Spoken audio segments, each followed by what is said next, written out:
Welcome to Meme-ology 1. I put these memes and videos together to help people to find a new perspective on things that they perhaps often automatically think or are being told by people in authority figures. That could be parents, that could be people at school, that could be religious leaders. And my wish with these is not to create frustration or obstruction, but to only help people notice another possibility, to help people see that there might be another way of looking at a situation, and also, most importantly, to help people see that there is help out there and that there is solutions for problems. Enjoy.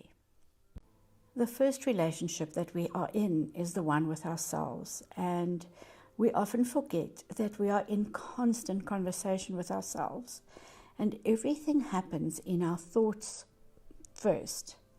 So if we are unhappy, we must investigate what is the thoughts that we are having, and secondly, what is true about those thoughts. So it's not a fact that thoughts are facts. So I want to invite you to reconsider what you think you believe and what you believe about your thinking. When it comes to behavior and relationships and thoughts, I would like people to dare a little bit more, not to look for symptomatic relief. We do live in a very instant world, but I do know for sure that symptomatic relief never really leads to a solution.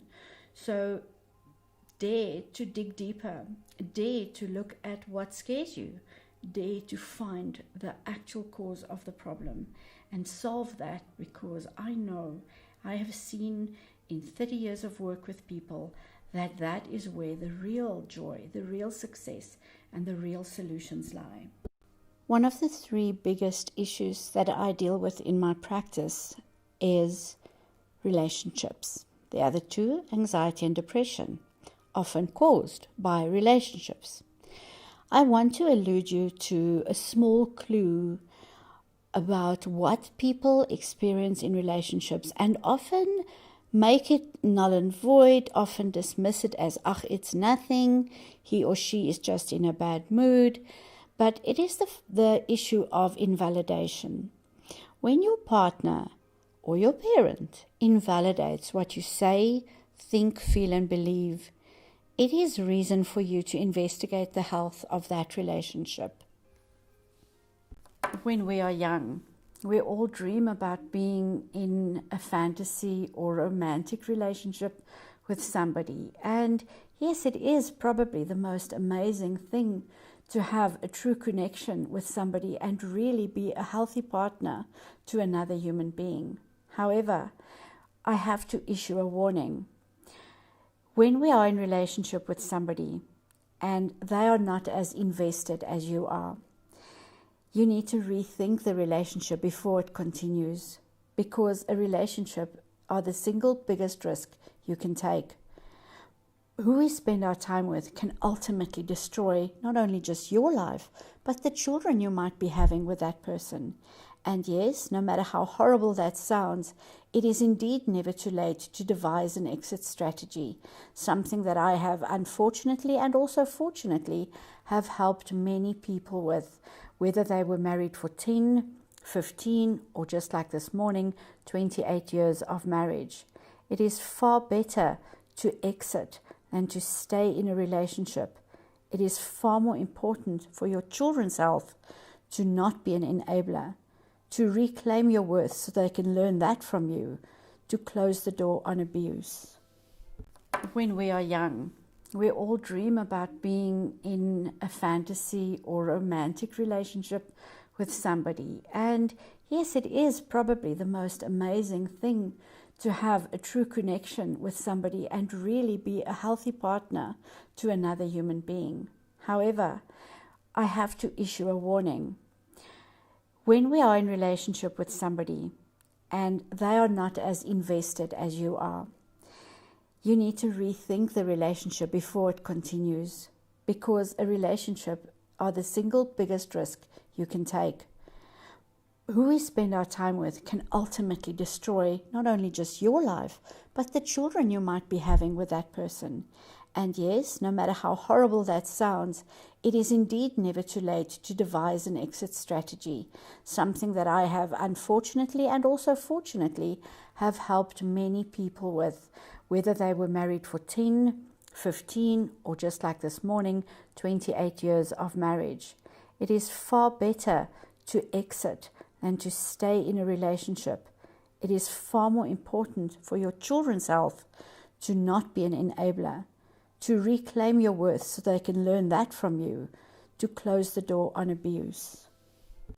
As unbelievable as this sounds, there are still people who tolerate behavior that are not good for them and who still do not know what behavior is actually emotional abuse.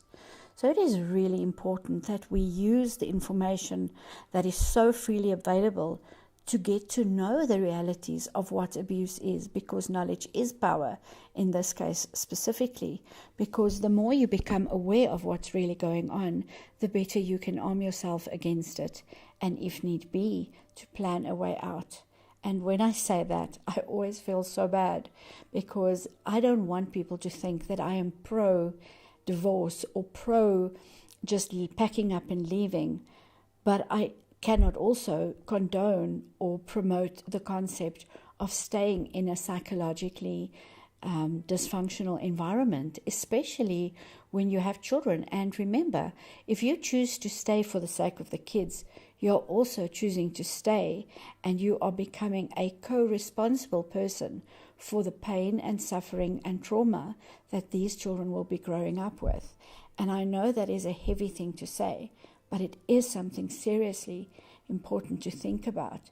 You are not doing anything honorable by exposing them to abuse, because it takes years and years of deep, hard, and expensive, intense work to heal from childhood trauma. Many psychologists and therapists are not aware of the reality of complex trauma.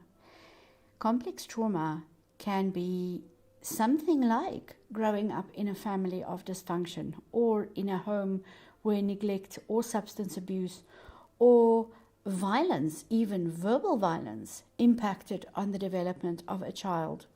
The problem is, it doesn't just happen in childhood, it also occurs for adults.